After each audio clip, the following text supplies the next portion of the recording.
एक ऐसी सच्ची और अद्भुत घटना जो यह सिद्ध करती है कि चुनौतियों के बिना हमारी जिंदगी बहुत बेकार है।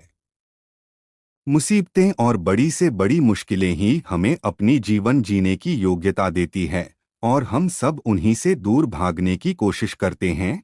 यह कहानी उज्ज्वल पाटनी जी की किताब जीत या हार रहो तैयार से ली गई है और यह मेरी सबसे पसंदीदा कहानियों में से एक है जिसे आपके साथ इस वीडियो के जरिए बताना चाहता हूं।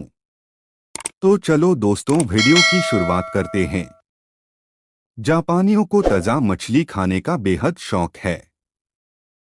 दुर्भाग्य से जापान के आसपास के पानी में ताजा मछलियां कम होती चली जा रही थीं।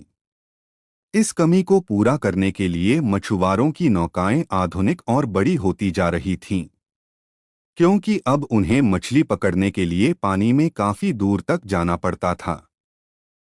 मुश्किल यह थी कि जितनी दूर वे जाते, उतना ही वक्त मछलियां लेकर वापस आने में भी लगता था। समय ज्यादा लगने की वजह से मछलियां बासी हो जाती थीं और ग्राहकों को बासी मछली पसंद नहीं आती थी।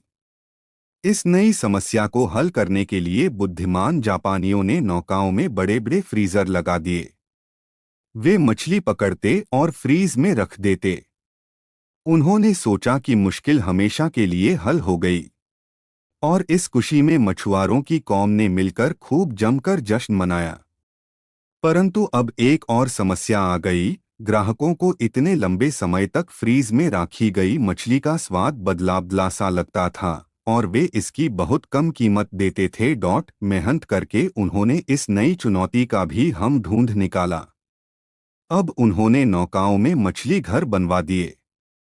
वे मछलियां पकड़ते और उन्हें मछली घरों में भर देते। उन्हें लगा कि मछलियों को मछली घर में समुद्र जैसा ही लगेगा और यह समस्या दोबारा नहीं आएगी। लेकिन फिर से एक नई समस्या आ गई। अब मछलियां कुछ समय तक के लिए तो हिलती, लेकिन फिर जगह न होने पर निढाल मुर्दा के समान हो जाती थीं। दुर्भाग्य से अब भी ग्राहकों को मछलियां ताजा नहीं लगती थीं। कई दिनों तक मछलियों के न हिलने से उनका ताजा स्वाद चला जाता था। इतनी चुनौतियों के बाद जापान मछली उद्योग ने ऐसा क्या कार्य किया कि आज वे बेहद समृद्ध हैं? कैसे वो ताजा मछली जापान तक लाने में सक्षम हुए? दोस्तों, चुनौतियां ही इंसान की रचनात्मकता को उत्तेजित करती हैं, सवालों के नए नए हल को ढूंढने पर मजबूर करती हैं। और जापान ने इसका हल ढूंढ ही निकाला।